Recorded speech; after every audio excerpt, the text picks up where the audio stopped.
আল্লাহ রাব্বুল আলামিন সূরা হামিম সাজদার মধ্যে বলেছেন, ইন্নাল্লাযীনা ক্বালু রাব্বুনাল্লাহ, নিশ্চয়ই যারা বলে, যে মুসলিম মুমিনরা বলে যে আমাদের রব আল্লাহ, রব্বুনাল্লাহ, আমাদের রব কে? আল্লাহ। সুম্মা ইসতাকামু, এরপর এই কথার উপরে অবিচল থাকে, যে ইস্তেকামা, আমাদের রব আল্লাহ, এটা বলার পরে আল্লাহ পাকের বিধানের উপরে অবিচল থাকে। সুম্মা ইসতাকামু, তাদের কি হবে? তাতানাজ্জালু আলাইহিমুল মালায়েকা, তাদের উপরে আল্লাহর রহমতের ফেরেশতারা নেমে আসবেন ইনশাআল্লাহ। রহমতের ফেরেশতা নেমে আসবেন, তাতানাজ্জালু আলাইহিমুল মালায়েকা, এবং তারা বলবেন আল্লা তাখাফু ওয়া লা তাহজানু, হে মুমিন মুসলিমরা, তোমরা দুশ্চিন্তা করো না, তোমরা ভয় করো না। নাহনু আউলিয়াউকুম ফিল হায়াতিদ দুনিয়া ওয়া ফিল আখিরাহ, আমরা যারা আল্লাহর ফেরেশতা আছি, আমরা দুনিয়া এবং আখিরাতে তোমাদের বন্ধু হয়ে গেলাম। ওয়া লাকুম ফিহা মা তাশতাহি আনফুসুকুম, সেই জান্নাতে তোমাদের জন্য আল্লাহ পাক রেখেছেন যা তোমাদের মন চাবে। ওয়া লাহুম ফিহা মা তাদউন, এবং তোমরা যা আহ্বান করবে সবকিছুই পাবা তোমরা। নুজুলাম মিন গফুরির রহিম, এটা আল্লাহ পাকের পক্ষ থেকে একটা মেহমানদারি হবে ইনশাআল্লাহ। তাহলে ইস্তেকামার ফজিলত পেয়ে গেলাম। যদি আমরা ইস্তেকামা বজায় রাখতে পারি, আল্লাহর দ্বীনের উপর অটল থাকতে পারি, তাহলে আল্লাহর রহমতের ফেরেশতারা আমাদের সাথে চলাফেরা করবে ইনশাআল্লাহ। দুনিয়াতেও তারা আমাদের সাথী হবে, মৃত্যুর পর পরকালেও সাথী হবে ইনশাআল্লাহ। আল্লাহ পাক আমাদেরকে জান্নাত দিবেন, যেই জান্নাতে আপনি যা ইচ্ছা তাই পাবেন ইনশাআল্লাহ আযজা ওয়া জাল্লা। তো এটা তো বললাম, কাজটা তো কঠিন।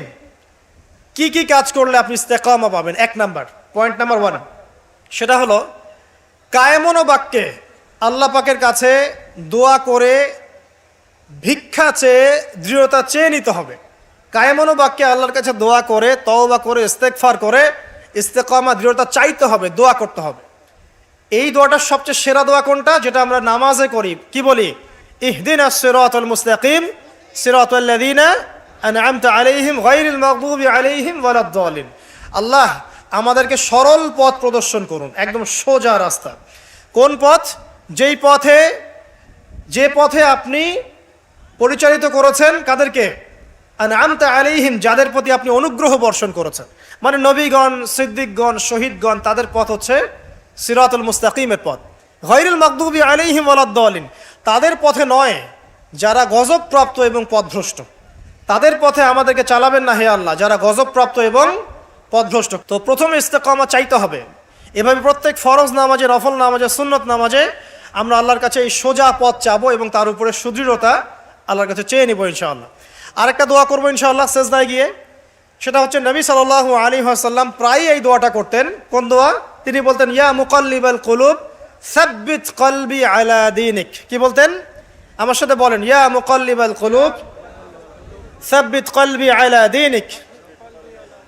আরেকটা দোয়া করতেন নবী সাল্লাল্লাহু আলাইহি ওয়াসাল্লাম, ইয়া মুসাররিফাল কুলুব সাররিফ কুলুবানা আলা তাআতিক, অর্থাৎ হে হৃদয় সমূহের পরিবর্তনকারী, আবর্তনকারী, আমার কলবটাকে তুমি তোমার দ্বীনের উপর প্রতিষ্ঠিত রাখো। এই দোয়াটা বেশি বেশি করলে ইনশাআল্লাহ আল্লাহর পথে ইস্তেকামা পাওয়া যাবে ইনশাআল্লাহ। আল্লাহ পাক আমাদেরকে তৌফিক দান করুন, আমিন।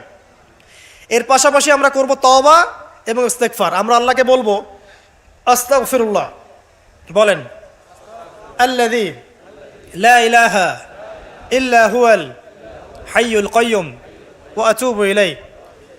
তওবা করবো এভাবে মন থেকে যে হে আল্লাহ, আমি সারা জীবনে তোমার যে বিরুদ্ধাচরণ করেছি, বা তোমার যে বিধিবিধানের আমি পরোয়া করিনি, বা ফরজ ওয়াজিব আদায় করি নাই, আমি এখন থেকে তওবা করছি যে আমি সমস্ত পাপ থেকে তোমার দিকে মুখ ফেরালাম ইনশাআল্লাহ।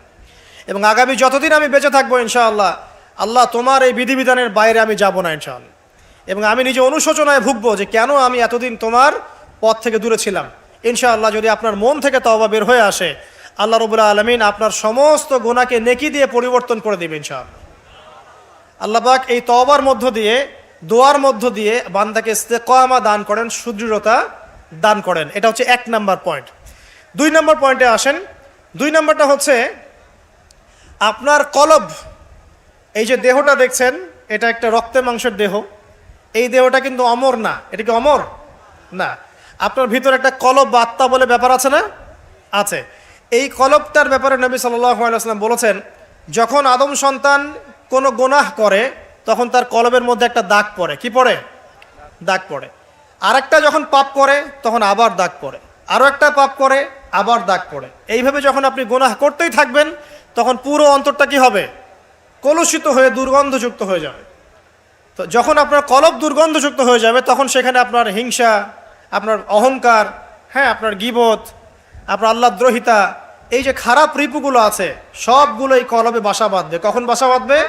যখন আপনার কলবটা কলুষিত হয়ে যাবে। আর কলুষিত হচ্ছে কেন? পাপের কারণে। কিসের কারণে? পাপের কারণে। তো এখন কলবটাকে আগে পরিচ্ছন্ন করতে হবে। আপনার কলবটাকে পরিচ্ছন্ন করলে পরে ইনশাআল্লাহ তাআলা আপনি দেখবেন যে আপনার অন্তরের মধ্যে আল্লাহর পক্ষ থেকে নূর আসছে এবং ইস্তেকামা, সুদৃঢ়তা আপনি পাচ্ছেন ইনশাআল্লাহ। এখন আমি আপনাদেরকে বলে দেই কয়েকটা কাজ, যেই কাজগুলোর মধ্য দিয়ে আপনি আপনার কলবটাকে আল্লাহর রাস্তায় অবিচল রাখতে পারবেন ইনশাআল্লাহ তাআলা। 1 নাম্বার, বেশি থেকে বেশি ইস্তেগফার করা, যেটা আমি একবার বলে দিলাম। 2 নাম্বার, আল্লাহর জিকিরকে বাড়িয়ে দেওয়া। আল্লাহর জিকির বাড়িয়ে দেওয়া বলতে চলতে ফিরতে আপনি আস্তাগফিরুল্লাহ পড়বেন, সুবহানাল্লাহ পড়বেন, আলহামদুলিল্লাহ পড়বেন, ওয়ালা ইলাহা ইল্লাল্লাহ আল্লাহু আকবার পড়বেন, লা হাওলা ওয়ালা কুওয়াতা ইল্লা বিল্লাহ পড়বেন, দরুদ শরীফ পড়বেন। ঠিক আছে? এই যে জিকির আজগারগুলো সকাল সন্ধ্যার, এগুলো করতে থাকলে আপনার কলবটা ইনশাআল্লাহ তাআলা পরিষ্কার হবে। আল্লাহ পাক কলব পরিষ্কার করার তৌফিক দান করুন, আমিন। এরপরে কি? এরপরে হচ্ছে বেশি বেশি কোরআন তেলাওয়াত। কোরআন তেলাওয়াত যদি বাড়িয়ে দেন দেখবেন আপনার কলবের মধ্যে যত ময়লা এটা আস্তে আস্তে ঝরে পড়বে ইনশাআল্লাহ। সবাই কোরআন তেলাওয়াত করতে পারি তো ইনশাআল্লাহ? আল্লাহ পাক সবাইকে বিশুদ্ধ করে কোরআন তেলাওয়াত করার তৌফিক দান করুন এবং প্রত্যেক দিন কমপক্ষে 1 পারা করে পড়ার চেষ্টা করেন। আল্লাহ পাক তৌফিক ইনায়াত করুন, আমিন। কোরআন তেলাওয়াত করেন, আপনার কলবের ময়লা ইনশাআল্লাহ চলে যাবে। আল্লাহ পাক তৌফিক ইনায়াত করুন। আর কয়েকটা কাজ কি? মৃত্যুর কথা বেশি বেশি স্মরণ করা। মৃত্যুর কথা বেশি বেশি স্মরণ করা, পরকালের ফিকির করা, আল্লাহর সামনে দাঁড়াতে হবে এই জবাবদিহিতার চেতনা ভিতরে থাকা। বেশি বেশি কবর জিয়ারত করেন, মৃত্যুর কথা ফিকির করেন, পরকালীন চিন্তা করেন। আপনার কলবের মধ্যে যে নোংরা কলুষতাগুলো আছে ইনশাআল্লাহ তাআলা এগুলো দূরীভূত হয়ে যাবে ইনশাআল্লাহ। আল্লাহ পাক তৌফিক দান করুন, আমিন। যখন কলবটা পরিষ্কার হবে তখন আপনি কি করবেন? ইস্তেকামা পাবেন, আল্লাহ পাকের রাস্তায় দৃঢ়তা পাবেন ইনশাআল্লাহ। আল্লাহ রাব্বুল আলামিন আমাদেরকে 2টা বিষয় বোঝার তৌফিক দান করুন। 1 নম্বর কি বলেছি? দোয়া, তওবা, ইস্তেগফারের মধ্য দিয়ে আল্লাহর কাছে চেয়ে নেওয়া, তারপর নিজের কলবটাকে কি করা? পরিচ্ছন্ন করা। তারপরে কি? তারপরে হচ্ছে হ্যাঁ, কোরআন তেলাওয়াত। বেশি বেশি কোরআন তেলাওয়াত করলে আল্লাহর সাথে আপনি কথোপকথন করতে পারছেন। যে যত বেশি কোরআন তেলাওয়াত বাড়িয়ে দিবে ইনশাআল্লাহ তাআলা তার অন্তর তত পরিচ্ছন্ন হবে, আল্লাহর পথে ইস্তেকামা থাকতে পারবে। এরপরে যে কাজটা সেটা হলো রাসূলুল্লাহ সাল্লাল্লাহু আলাইহি ওয়াসাল্লামের সুন্নতের উপর আমল করা। কি করা ভাই? রাসূলের সুন্নতের উপরে আমল করা। সারা দিন রাত নবী সাল্লাল্লাহু আলাইহি ওয়াসাল্লামের যে সুন্নাহগুলো আছে এইগুলোর উপরে যদি আমল করতে পারেন ইনশাআল্লাহ তখন আপনি আল্লাহর পথে চলার ক্ষেত্রে ইস্তেকামা পাবেন ইনশাআল্লাহু আযজা ওয়া জাল্লা। এরপরে আমর বিল মারুফ এবং নাহি আনিল মুনকারের কাজ করা, মানে দিনকে কেন্দ্র করে সৎ কাজের আদেশ করবেন, অসৎ কাজে নিষেধ করবেন। যতটুকু পারেন, আপনাকে আল্লাহ পাক যতটুকু ইলম কালাম দিয়েছেন এটা দিয়েই আপনি সৎ কাজের আদেশ করবেন, অসৎ কাজে কি করবেন? নিষেধ করবেন। ইনশাআল্লাহ দেখবেন আপনি আল্লাহর পথে ইস্তেকামা পাচ্ছেন। আর কি? আর হচ্ছে নামাজ, 5 ওয়াক্ত নামাজ, এর মধ্য দিয়ে আপনি আল্লাহকে পাবেন। ওয়াস্তাঈনু বিস-সাবরি ওয়াস-সালাহ। আল্লাহ পাক বলেছেন আল্লাহকে ডাকো এবং চাও কিভাবে? সবরের সাথে এবং সালাতের মধ্য দিয়ে। যত নামাজ বাড়িয়ে দিবেন, জামাতে পাবন্দি করবেন, নফল বাড়িয়ে দিবেন, সুন্নত বাড়িয়ে দিবেন, আল্লাহ পাক ইনশাআল্লাহ আপনাকে দ্বীনের পথে চলার ক্ষেত্রে ইস্তেকামা দান করবেন। এই চ্যানেলের ভিডিওগুলো শুধুই প্রচারের জন্য। যদি কোনো আলেম শিরক বা বেদাতি কোনো আমলের কথা বলে এবং সেটা যদি সহিহ হাদিস দ্বারা প্রমাণিত না হয় তাহলে সেটার দায় সম্পূর্ণ ওই আলেমের। আর আপনারাও আমল করার আগে আগে যাচাই করে নেবেন, অন্যথা প্রপার চ্যানেল এটাতে কোনো দায়ভুক্ত থাকবে না ইনশাআল্লাহ। আরেকটা বিষয় বলে সামনের দিকে যাই, সেটা হলো দ্বীনের ইলম অর্জন এবং প্রচার প্রসার। আপনি যত বেশি দ্বীনের জ্ঞান অর্জন করবেন এবং প্রচার প্রসার ঘটাবেন ইনশাআল্লাহ তাআলা আপনার কলবের মধ্যে ইসলামের প্রতি ইস্তেকামা আসবে ইনশাআল্লাহ। এখন কয়েকটা বিষয় বলে শেষ করি যে কি কি কাজ করলে আপনি, কি কি কাজ না করলে আপনি ইস্তেকামা পাচ্ছেন। তার মধ্যে প্রথমটা হচ্ছে শিরিক না করা। যদি আপনি শিরিক করেন ইস্তেকামা পাবেন না। যদি আপনার আমলনামায় শিরকের পাপ থাকে আপনি ইস্তেকামা অর্জন করতে পারবেন না। আর আমরা বারবার বলেছি যে মুসলিমরা এখন কথায় শিরিক করছে, কাজে শিরিক করছে এবং মুসলিমরা এখন আকীদার মধ্যেও শিরিক করছে।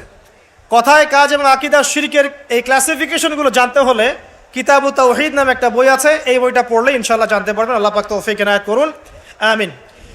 শিরিক করা যাবে না, ইস্তেকামা পেতে হলে শিরিক করা যাবে না। তারপরে কি করা যাবে না? বেদাত, নবী সাল্লাল্লাহু আলাইহি ওয়াসাল্লামের সুন্নতের মধ্যে কোনো প্রকার বেদাতের সংযোজন ঢুকানো যাবে না। যদি বেদাতি আমল করতে থাকেন আপনি আল্লাহর পথে ইস্তেকামা পাবেন না। 2, 3 হচ্ছে হারাম রিজিক।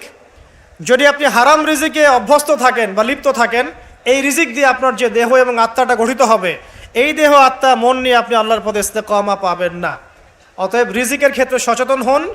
আল্লাহ রাব্বুল আলামিনের ওয়াস্তে সমস্ত হারাম রিজিককে ত্যাগ করে তওবা করে ফিরে আসেন, হালালে সন্তুষ্ট থাকেন, অল্পে তুষ্ট থাকেন, ইনশাআল্লাহ আল্লাহ পাক আপনার অল্প আমলকেই জান্নাতের ওসিলা বানিয়ে দেবে ইনশাআল্লাহ তাআলা। 3 নাম্বার বললাম হারাম রিজিক থেকে দূরে থাকা। 4 নাম্বার প্রবৃত্তির অনুসরণ না করা। প্রবৃত্তি মানে মন যা চায় তা করা।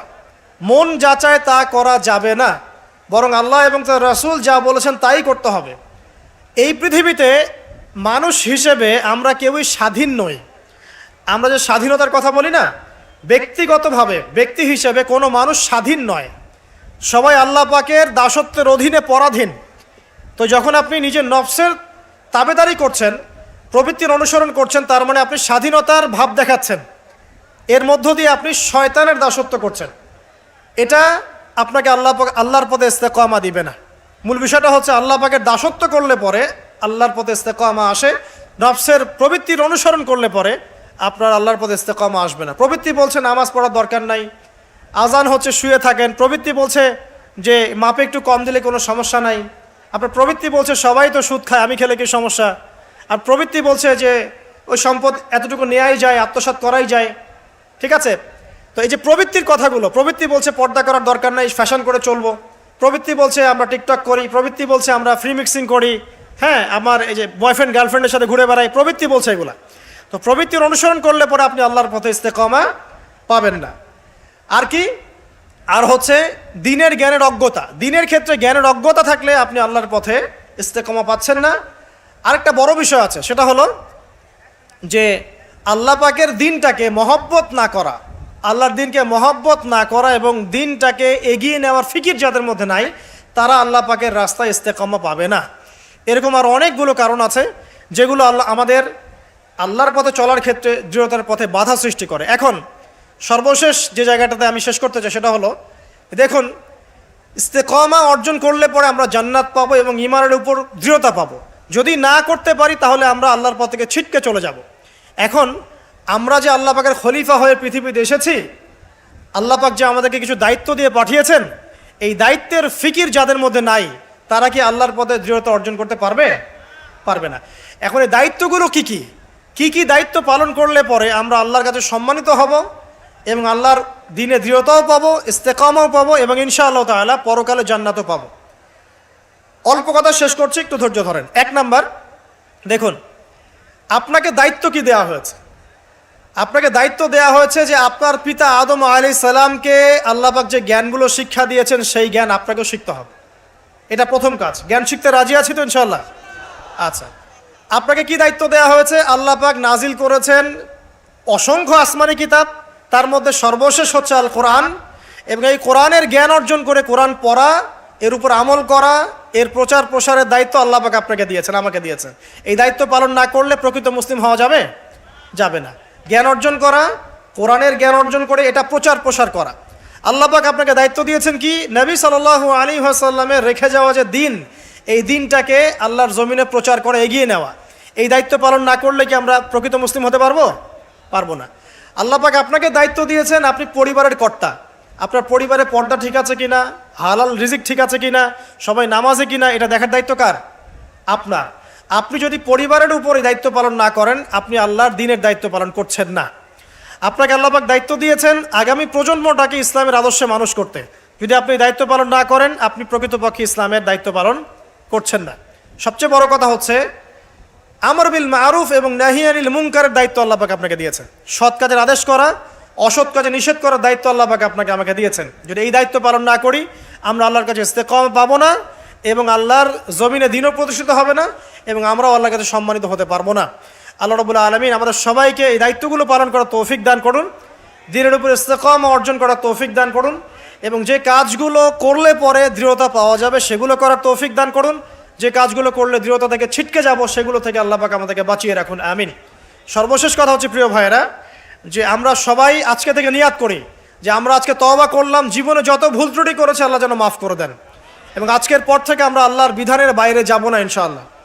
যারা নামাজ ছেড়ে দিয়েছে আজকে থেকে নামাজি হয়ে যাব ইনশাআল্লাহ। যারা নামাজ কাজা করেছি নামাজ কাজা আদায় করে দেবো ইনশাআল্লাহ। যারা কোরআন তেলাওয়াত করি নাই, শিখি নাই, আজকে থেকে নিয়াত করবো শিখবো ইনশাআল্লাহ। যারা কোরআন তেলাওয়াত করা জানি প্রতিদিন এক পারা করে পড়বো ইনশাআল্লাহ। যারা সুন্নতের উপর আমল করছি, করার ক্ষেত্রে আমরা হেয়ালিপনা করছি, শক্ত করে নবীর সুন্নত আঁকড়ে ধরবো ইনশাআল্লাহ। দাড়ি রাখেন নাই, দাড়ি ছেড়ে দেবেন ইনশাআল্লাহ। টাকনুর নিচে কাপড় পরছেন, কাপড় উঠিয়ে নেবেন ইনশাআল্লাহ। যারা পর্দা করি নাই আজকে নিয়াত করবো যে আজকের বাসায় গিয়ে আমরা পর্দা করা শুরু করবো ইনশাআল্লাহ তাআলা। জীবনে যত গুনাহ করেছি এই সমস্ত গুনাহ থেকে আল্লাহর কাছে আমরা তওবা করব এবং ঈমান আকীদা আমলের উপরে আল্লাহর কাছে দৃঢ়তা প্রার্থনা করে নেব ইনশাআল্লাহ। আবারও বলছি, আল্লাহুম্মা ইহদিনাস সিরাতাল মুস্তাকিম, ইয়া মুকাল্লিবাল কুলুব সাব্বিত কুলুবানা আলা তাআতিক, ইয়া মুসাররিফাল কুলুব সাররিফ কুলুবানা আলা দীনিক। আল্লাহ সুবহানাহু ওয়া তাআলা আদম আলাইহিস সালামকে পৃথিবীতে কি হিসেবে পাঠিয়েছেন ভাই? খলিফা হিসেবে। আমরা বলছিলাম যে খলিফা কাকে বলে, খলিফা কাকে বলে, এটা আমাদের প্রশ্ন ছিল আপনাদের উদ্দেশ্যে।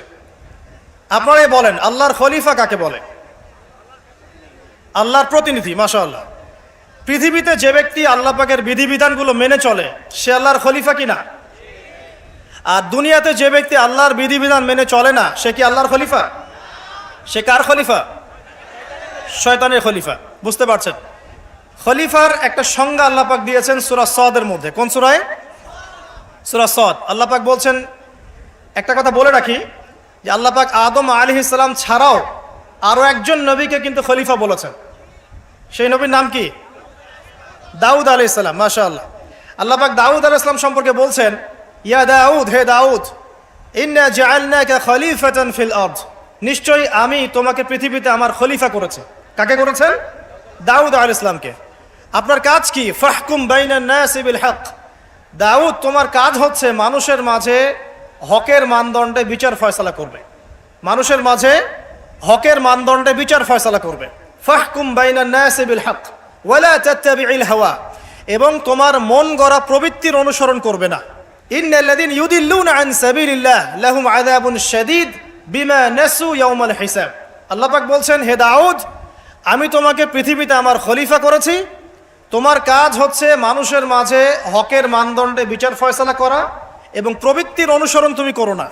নিশ্চয়ই যারা প্রবৃত্তির অনুসরণ করেছে তারা আল্লাহ পাকের সরল পথ থেকে বিচ্যুত হয়ে গেছে, আর যারা আল্লাহ পাকের সরল পথ থেকে বিচ্যুত হয়ে যাবে তাদের জন্য কিয়ামতের মাঠে যন্ত্রণাদায়ক শাস্তি অপেক্ষা করছে। ঠিক আছে? এখন এখানে দেখেন, আল্লাহ পাক দাউদ আলাইহিস সালামকেও খলিফা বলেছেন এবং আদম আলাইহিস সালামকেও খলিফা বলেছেন। তো এই দুইজনের দায়িত্ব কি? পৃথিবীতে এসে আল্লাহ পাকের বিধিবিধান মেনে চলা এবং মানুষের মাঝে আল্লাহর বিধান অনুযায়ী ফয়সালা করা। এই হলো খলিফার কাজ।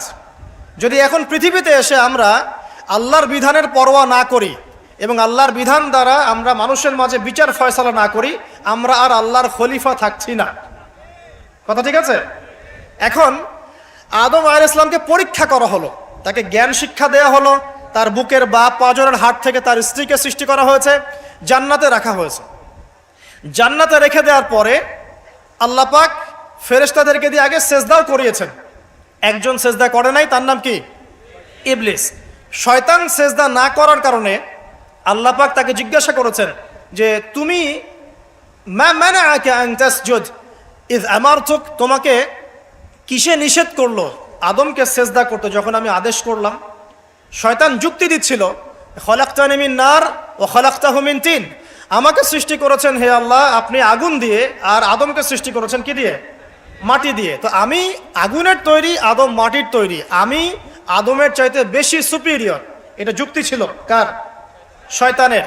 মানে শয়তান বোঝাতে যাচ্ছে যে আল্লাহ আপনি যে আমাকে বলছেন যে আদমকে সেজদা করো, আদম তো মাটির তৈরি, আমি তো আগুনের তৈরি, তাহলে আমি কেন ওকে সেজদা করব? বরং আপনি ভুল বলছেন।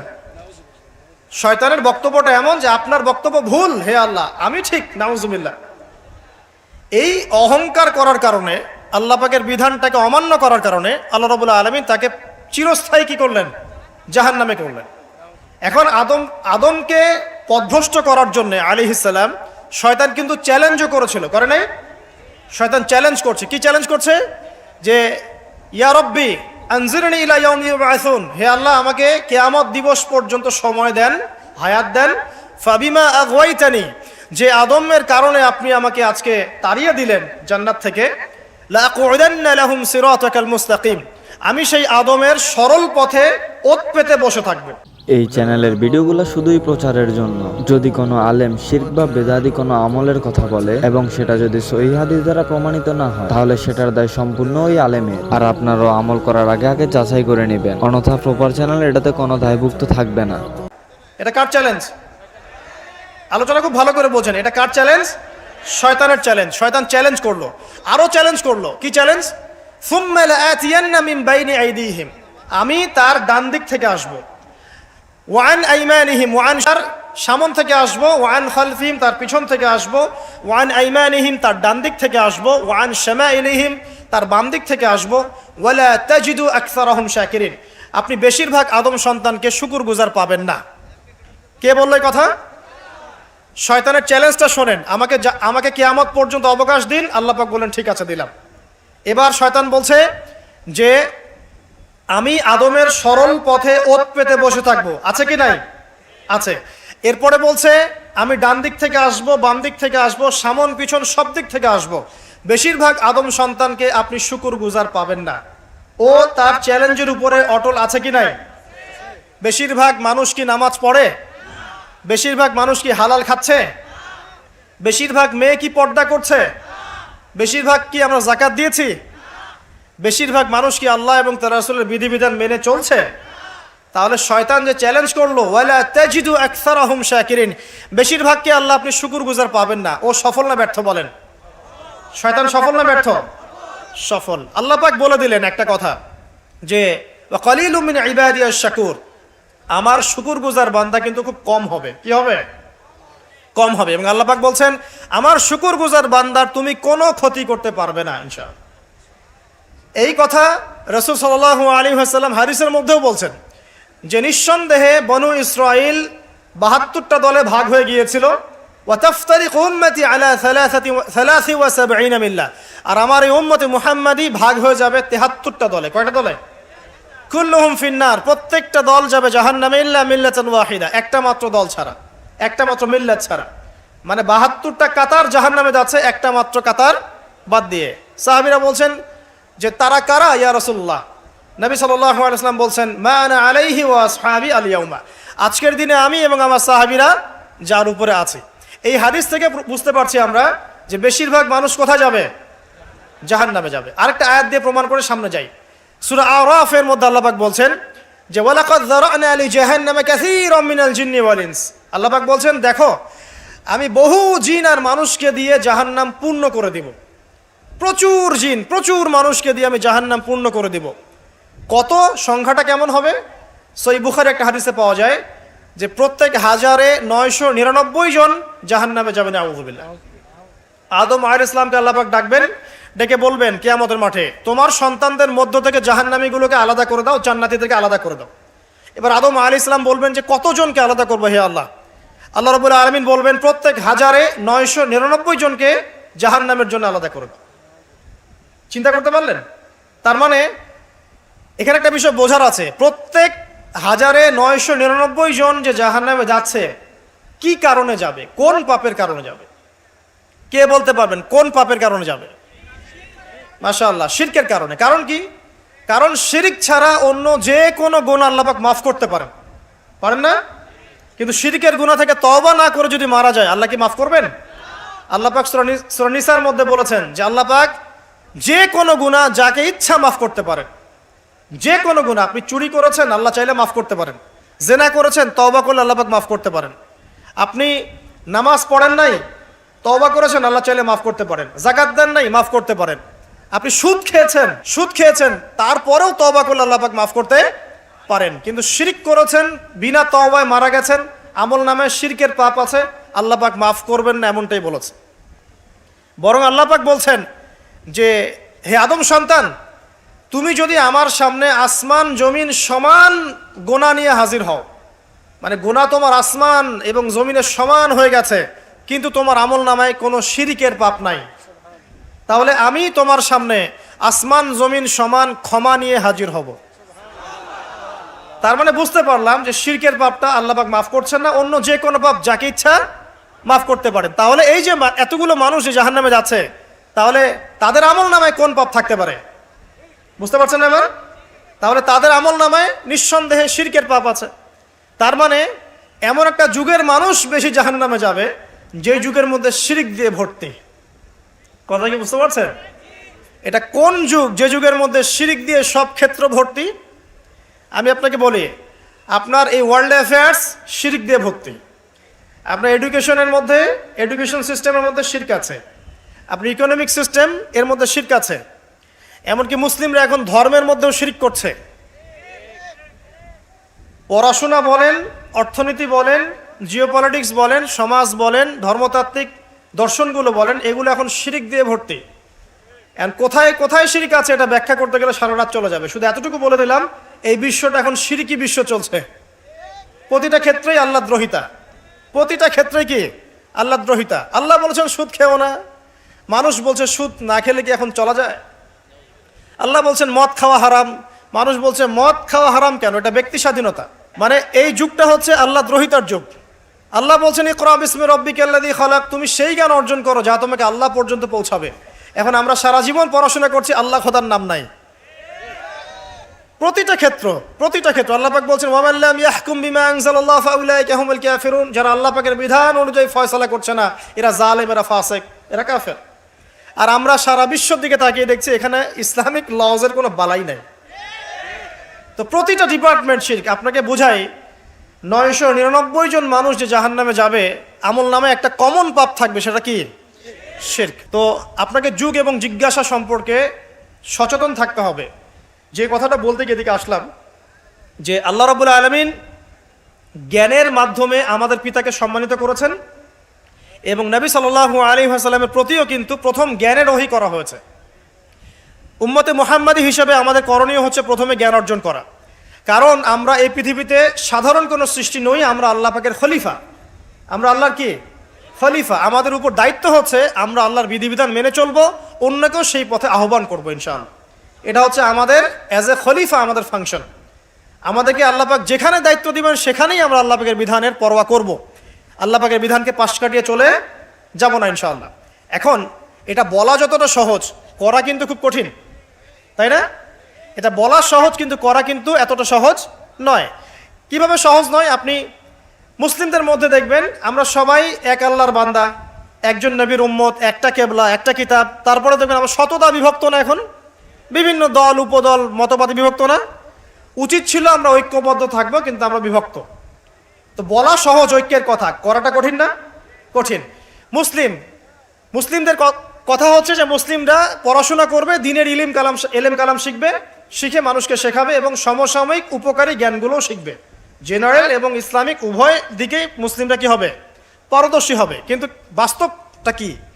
বাস্তবে গিয়ে আমরা দেখতে পাচ্ছি যে আমরা দুনিয়ার ফিকির যতটা বেশি করছি, দিনের জ্ঞানের ফিকির এতটা নাই। তো দেখেন, বলা সহজ, করা কিন্তু কঠিন। আমাদের উচিত ছিল যে আমরা হালাল খাবো, আমরা সুদ ঘুষ দুর্নীতির কাছে যাব না, এটা উচিত ছিল আমাদের। কিন্তু আমরা বাস্তবে কি দেখছি? ম্যাক্সিমাম মুসলিমই এখন সুদ খাচ্ছে না? ম্যাক্সিমাম মুসলিমই দেখা যায় ঘুষ ছাড়া জব হচ্ছে না, দুর্নীতি করতে হচ্ছে, অন্যের সম্পদ আত্মসাৎ করছি আমরা, এবং এগুলোকে আমরা ইসলামের অংশ বলে মনেও করছি না। মনের মধ্যে আল্লাহ পাকের ভয়ও কাজ করছে না, মনে হচ্ছে একবার হজ করে আসবো, সব গুনাহ মাফ হয়ে যাবে, তাই না? তো বলাটা কিন্তু সহজ, করাটা কি কঠিন। উচিত ছিল যে মুসলিম মহিলা যারা আছে সবাই পর্দা করবে, শালীনভাবে থাকবে। কিন্তু আপনি রাস্তাঘাটে চলাফেরা করলে দেখবেন সবাই যারা রাস্তায় ঘুরছে এরা মুসলিম পরিবারের মেয়ে, তারপরেও কাপড় চোপড়ে পর্দার কোনো বালাই নিসাউন কাসিয়াতুন আরিয়া, কাপড় পরেও নগ্ন হয়ে ঘুরছে না? আচ্ছা, এখন তো আমার অশ্লীলতাকে প্রমোট করা হচ্ছে। এখন আবার প্রমোট করা হচ্ছে যে এভাবেই নাকি 1000 বছর ধরে আমাদের মা বোনরা নাকি কাপড় পরেছে, নাউজুবিল্লাহ। তো দেখেন, বলাটা সহজ, করাটা কঠিন কেন? কারণ হচ্ছে ঈমান, আকীদা, সুন্নাহ, আমল, এগুলোর উপরে চলাটা যতটা সহজ, দৃঢ় থাকাটা এতটা সহজ নয়। এটা হচ্ছে মূল কথা। আমরা ইস্তেকামার কথা বলছিলাম, দৃঢ় থাকাটা কিন্তু এতটা সহজ নয়। চলা যায়, আপনি ভালো কাজ করতে পারবেন, আপনি ভালো কাজ চাইলে করতে পারবেন, কিন্তু গুনাহ ছাড়াটা কিন্তু এত সহজ নয়। আপনি নামাজ পড়তে পারবেন, অনেক নামাজ পড়তে পারবেন, তাসবিহ তাহলিল করতে পারবেন, জিকির আজকার করতে পারবেন, কিন্তু সুদ ছাড়া এত সহজ নয়, হারাম রিজিক ছাড়া কিন্তু এত সহজ নয়। আপনার ওই যে চাকরি আপনি করছেন, যে ব্যবসা করছেন, ওখানে হারাম যেটা আছে এটা ছেড়ে দেওয়া কিন্তু এত সহজ নয়। এর জন্য কলিজা লাগে, লাগে না? লাগে। আপনি হজ ওমরা করতে পারেন বছর বছর, কিন্তু প্রত্যেক বছর জাকাত বের করে দেওয়াটা এত সহজ নয়। মূল কথা হচ্ছে নেক কাজ করাটা যতটা সহজ, গোনা ছেড়ে দেওয়া কিন্তু এতটা সহজ নয়। ইস্তেকামা জরুরি। ইস্তেকামা মানে কি? দৃঢ়তা বা অবিচলতা।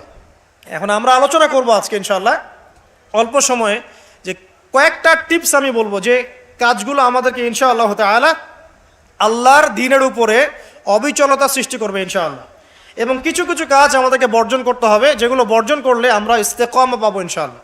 এবং আল্লাহ রাব্বুল আলামিন আমাদেরকে যে খলিফা করে পাঠিয়েছেন দুনিয়াতে, আমাদের যে দায়িত্বগুলো আছে, এই দায়িত্বগুলো যেন আমরা পালন করতে পারি। আল্লাহ পাক আমাদের সবাইকে তৌফিক দান করুন। প্রপার চ্যানেলের নির্মিত ভিডিওগুলো যদি আপনাদের কাছে ভালো লাগে তাহলে চ্যানেলটা অবশ্যই সাবস্ক্রাইব করবেন এবং অন্য প্ল্যাটফর্ম থেকে দেখে থাকলে ফলো করে দিবেন। সবাইকে আন্তরিকভাবে ধন্যবাদ ভিডিওগুলো দেখার জন্য।